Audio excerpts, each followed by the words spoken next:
Okay, between this and the Overcomer video, I guess we just do this show from parking garages now. Yeah, we just moved, so.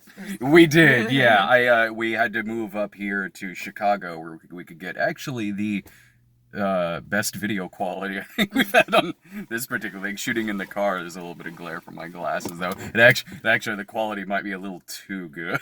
A little I think too you had me shut that out a second Yeah. ago. And the halo coming down like an angel on you. No, I just didn't like it. It was like kind of a interrogation light where it was just shining down on my face. This is not a good light. This is an interrogation video, like where I'm just asking you a bunch of Friends trivia. It's sort of like the scene from Diner where Steve Guttenberg's giving his fiance like football trivia. That's actually a reference to one of the episodes. I'm watching the movie Diner in my head. Yeah. So what did we just see? We went to go see.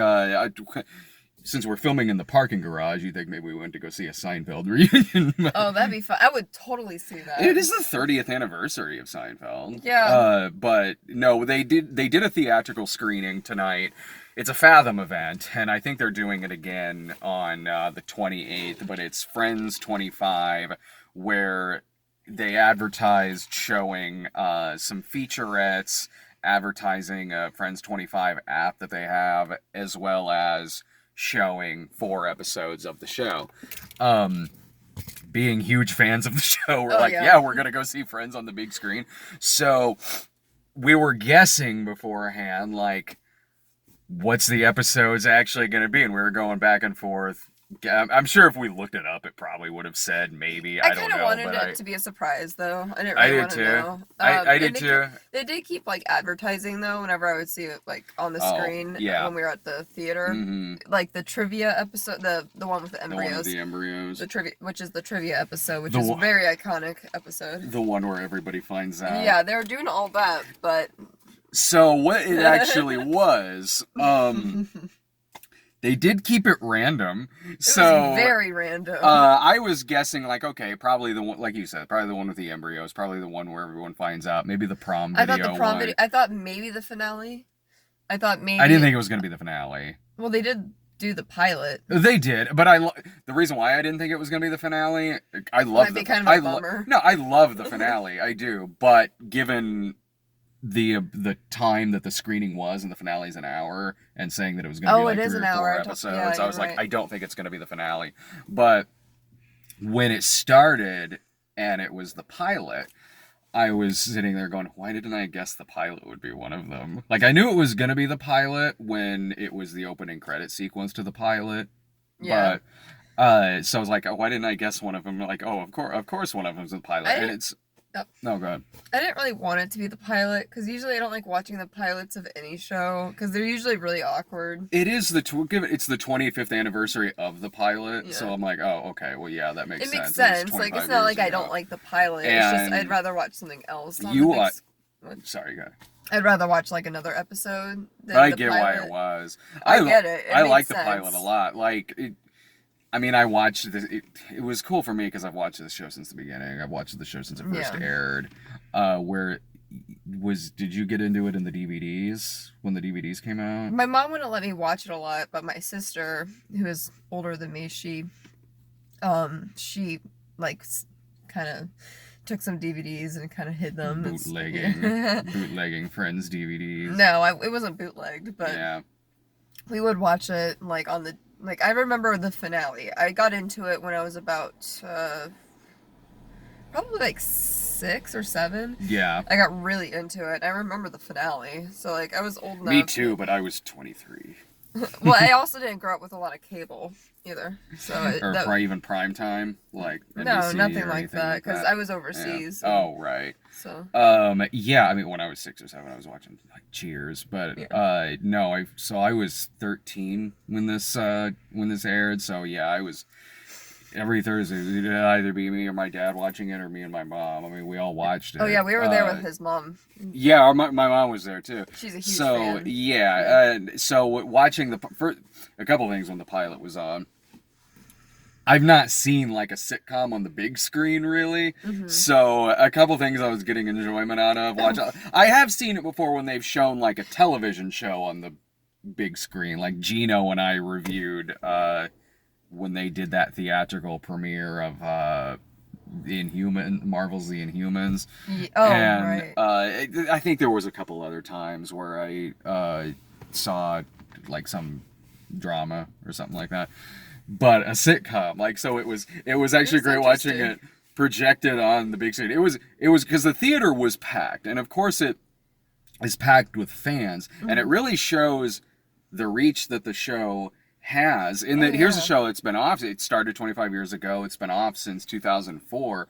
But when you looked at the ages of all the people that were in there, and it was packed.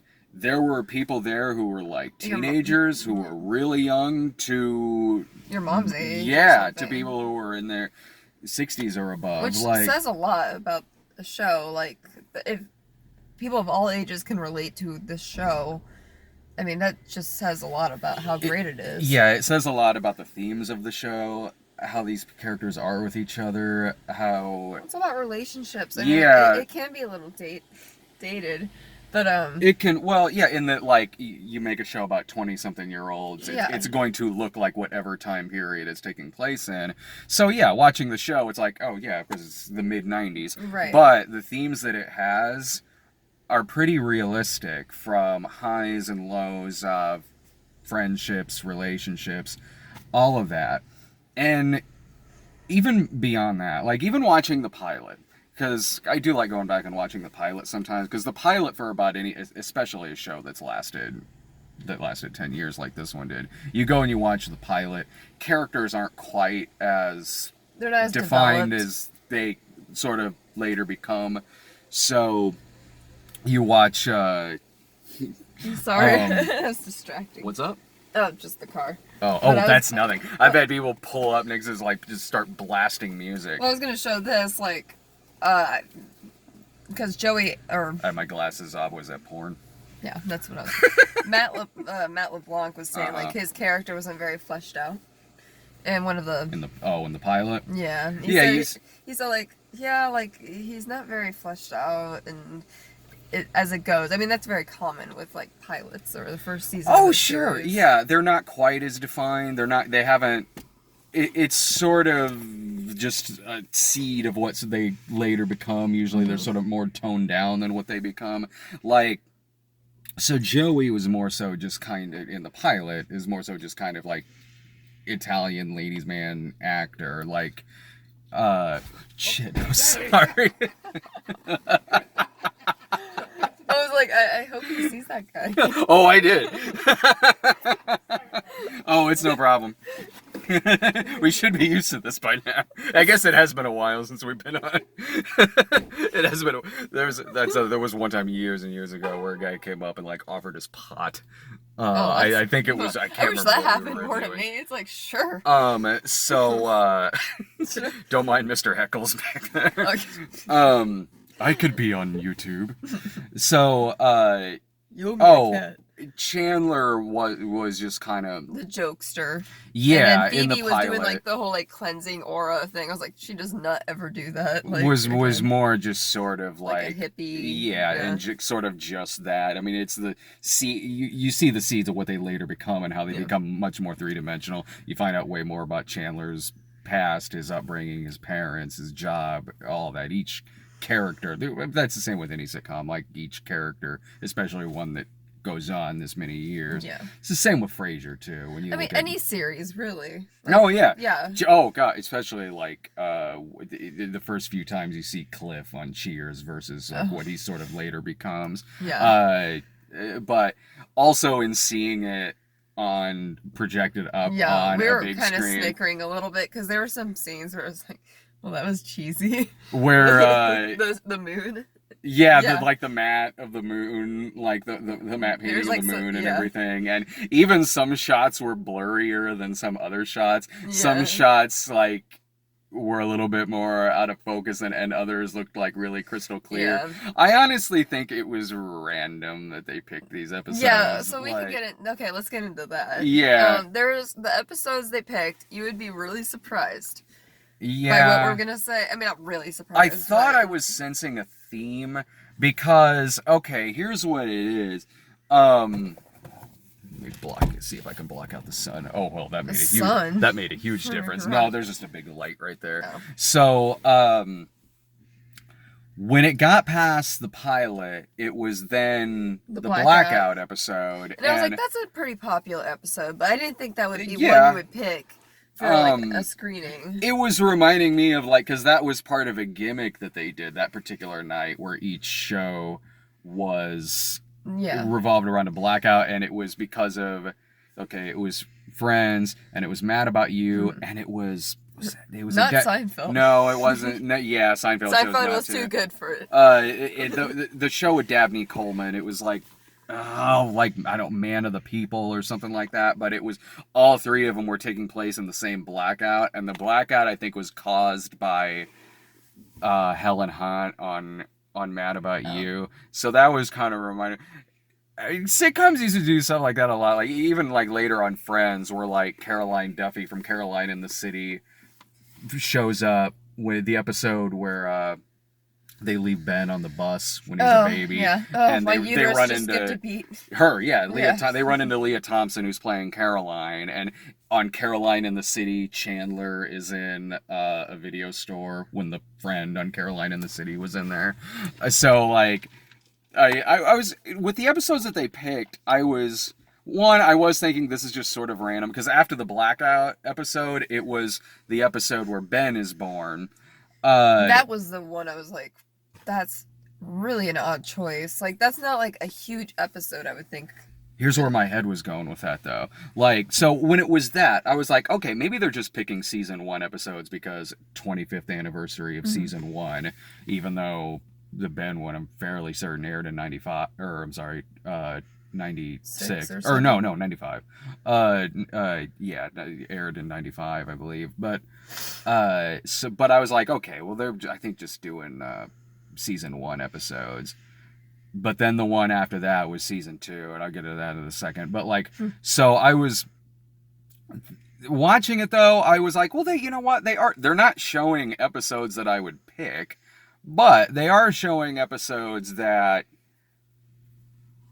There are the episodes that are kind of my go-to ones if I'm just looking for a specific one to watch, and the ones that they're picked aren't necessarily. So in that regard, I was like, okay, they're showing me a few that really I'm not gonna seek out individually. So there was so I didn't mind that, but I don't know, I thought they should have done.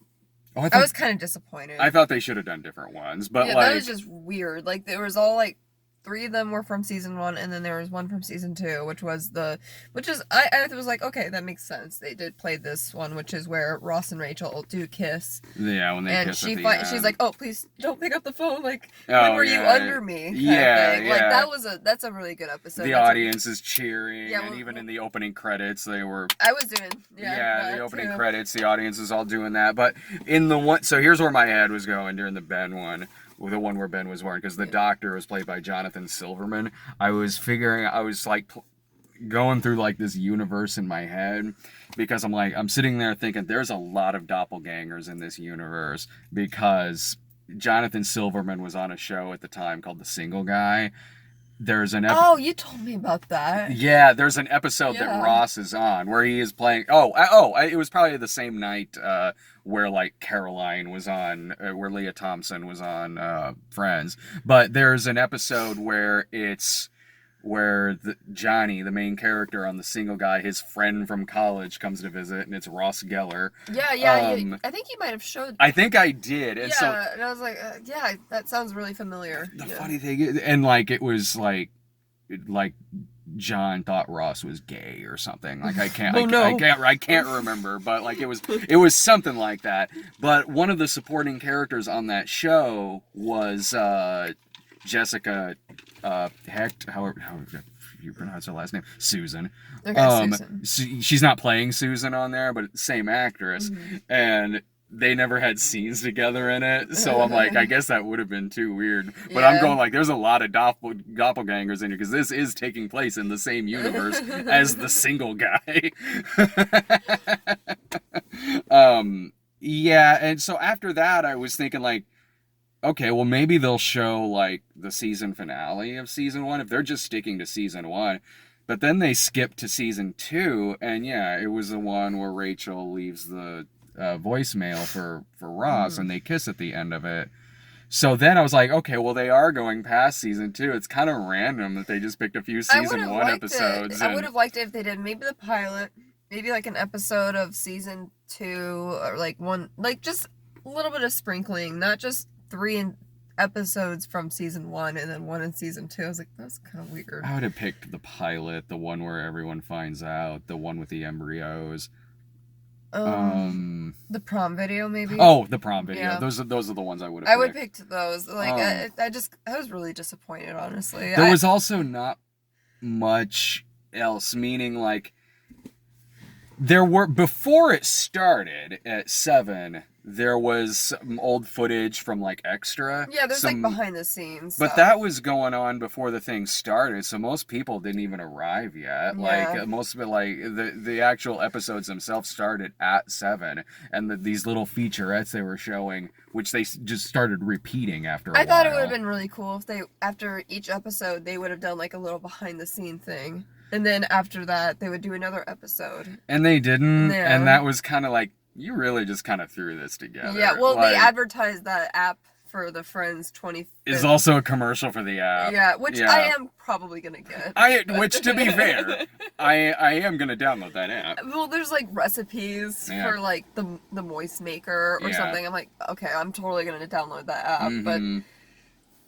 I felt like this was, like, a huge, just... I don't know. It didn't feel like it was genuine. It didn't feel like it was trying to really treat its Friends fans as, like... They should have just... I don't know. Yeah, I didn't feel like I wish it was more in different episodes. I didn't feel like it was fan service as much as it felt like a commercial. But it is, after all these years. Like, I mean, it was cool seeing it on the big screen. And I did get a lot of laughs. I did get a lot of laughs with episodes that aren't the more common ones that I go back to. So I appreciate it in that regard, but... I didn't feel like it was doing the fans a lot of, like, fan service, you know? It was just like, okay, let's throw these episodes in there, and then let's put an ad for... Let me just throw in this ad for this Friends app. It was thrown together quick, especially because you're paying Fathom Event prices for it. Yeah. But it is the show that I go back to the most. I do. It is the show that if I'm just chilling out, I have it on, and just yesterday we were binge watching almost every time before I go to sleep. I put on something, and it's always mostly Friends. It is my happy show. It is a show that just like it's a collection of these 6 people with brilliant comedic timing, playing off of each other, whether it's comedically or dramatically as well. It's a sitcom that lets... I talked about this a lot when I was watching The Big Bang Theory, when I did that video, where I was... The Bang, as we like to call it on the streets. Whereas Friends, it lets moments happen. When something serious happens, it has emotional weight to it. Yeah. They actually let really... serious things in these people's lives actually breathe, and they really do treat it with respect like that, and they're not afraid to show how flawed certain relationships. Ross, everyone's like, oh, Ross sucks. I'm like, yeah, he sucks, but he's flawed like everyone. Like, Ross is the most compelling character on the show. He's my favorite. Well, Rachel and Ross. You are Rachel. You are the same person. When she's at the restaurant and asks the guy to use his cell phone and says he's being weird about his phone, she's like, that's you, honey. I know. I would totally do that. I would be like, that's okay. I'm Chandler. Excuse me. Can I please have your phone? You're being really weird about your phone. I would totally do that. I swear I've seen you do that. That was how we first met. But no, Ross Geller is flawed. He has serious issues, but the show addresses those issues. Yeah, and he's normally learning a lesson, too, throughout it. He does, and the show's not afraid to show that sometimes, especially when you're that age, you do some fucked up shit. Also, like if my wife turned out to be a lesbian, I would be pretty hurt or sad. Certainly. Like, I have a lot of trust issues after that. Yeah, and the show addresses his trust issues. The show actually gets into that. What's great about the character of Ross is, like, yeah, he's got all those flaws. It's issues he has with jealousy and trust when he's in a relationship. He does. But a couple things. One, David Schwimmer's phenomenally talented. Oh, he makes you like this guy. Like, he's funny. Whether it's his one-liners, whether it's how witty he is, or whether it's some of his more physical stuff. He's very, very funny, and he's good at portraying this character that's realistic. This Ross Geller is a very realistic character. I don't like it when characters on TV are just too perfect. I like flawed characters. Like, yeah, that's what he is. Like Frasier, he's a very flawed character. Yeah. Like, his relationships never last, and he's always kind of the common denominator why his relationships never last. Yeah. And I love that, because they do go into it, and he does, kind of learn from it. And Ross is like that, but I'm not gonna, like, I hate it when people are like, oh, he's so problematic. I'm like, yeah. Well, yeah, because any reviewer who uses the word problematic means I don't trust you as a reviewer. Sorry. If Friends, a sitcom, a primetime sitcom of 25 years ago, if you're outraged by that, the problem's you, not the show. Well, of course something's not going to age well. There are things that don't age well. I'm not saying, like, it's perfect. There are things that can be homophobic, or things that can be, I don't know, not PC right now. But it was 95, come on. Like, it was the 1990s, and also a lot of those things, characters on the show. Okay, take, for instance, Chandler and his dad. Chandler is perceived as being in the wrong in those situations. And he grows as a character as the show goes on. Like, he's not shown as being right in how he feels towards his dad. No, it's not like glorifying homophobia or anything. It's just saying, like, you need to patch things up with your dad or something. Yeah. It's not saying, like, oh, yeah, this is, he's right. Like, they're not. And yeah, like, so I stick up for the show a lot in that regard, because the show is not afraid to show these people be likable, yeah, but also very flawed. Yeah, they're very flawed. They're not perfect at all, and no one is. And I don't want to watch a show where it's just like, okay, let's be very careful about everything we talk about, because we don't want to hurt anyone's feelings. It's how I like my comedy. Good and safe. Yeah. Unthreatening. Like, at the time, we were watching one of those reunion things or something from the 25th anniversary, and they were saying that the pilot, because Monica sleeps with someone on the first date. John Allen Nelson, yeah. And then a lot of people apparently were saying, like, this is very bad. This is controversial. It took a lot of risks. I mean, with something like prime that. time, yeah. Yeah, for NBC. Prime time, yeah. It took a risk like that, and that wasn't very common apparently. I mean, I was surprised. I was like, really? People had issues with that? But you can't... Well, one thing that she said is when it aired, no one really did. It was just something some of the suits were afraid of. Yeah. But a lot of people watching it thought that was kind of a relief that it's dealing with. Same with when Sex and the City came out on HBO. Yeah, Kim Cattrall. A lot of the topics it's talking about there. So, the writing is so good, and the acting is so good. The jokes their timing is brilliant, that even in the ones we were watching tonight, where they do things in a lot of the episodes where it'll be a line or a reference towards something, and then it comes back again later on. Something that maybe you wouldn't have even thought was something that would come back, but it does. Like,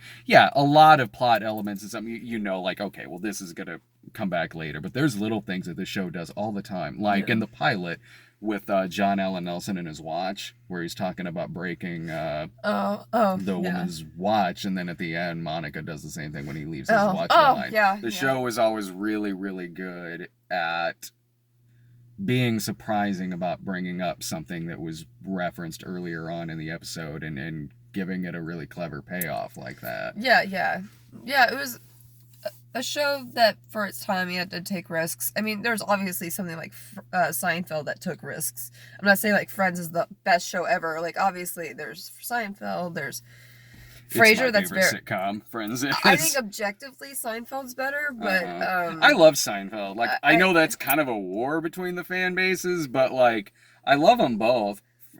Friends is my favorite. Friends sitcom. is something I can rewatch anytime because it's very. Yeah. Whenever I get depressed or anything, like I do watch Friends because it's so light, but sometimes it can have emotional weight to it, and a lot when there's a breakup when they break up, like it's that's treated realistically. Yeah, it's handled well, like better than a lot of sitcoms at the time did. I mean, and some did. But like remember on The Bang when they broke up? Oh, when it felt like it was between episodes and then is kind of not mentioned Penny again. And like, Leonard broke Jesus, up. Remember they did that shit all the time. Like, yeah, no, Friends did it really well. Like I was like, I have never really gone through a breakup like that before, but if I did, I would imagine it would go like that. Yeah, it's a shitty thing. Like, and there were other sitcoms that did too. Like Cheers was great at it, especially the first time Sam and Diane broke up, where he goes back to drinking because Sam's a recovering alcoholic and he goes back to drinking when that happens. So Cheers was also very good at dealing with issues like that.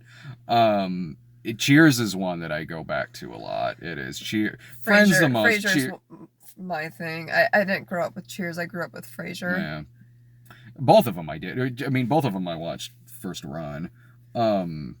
Cheers. I mean, Frasier's on more, so like I will flip through and see. They're Frasier very more. two different kind of shows, even though it's the same character in both of them. I'm like they're very different, but they did that on purpose because they didn't want it to be thought of as Cheers. They wanted it to be a very like So, I hope we get a theatrical screening of Joey, the spinoff. Oh please, yes. Like no one asked. I would go. I would go, but we just see like Matt LeBlanc just sitting there. So Ross is your favorite character? Oh, Ross. Rachel, I would say, is probably my favorite because I relate to her the most. I know a lot of people don't like Rachel, but I love Rachel. I think out of all the characters on the show, I think she had the most growth.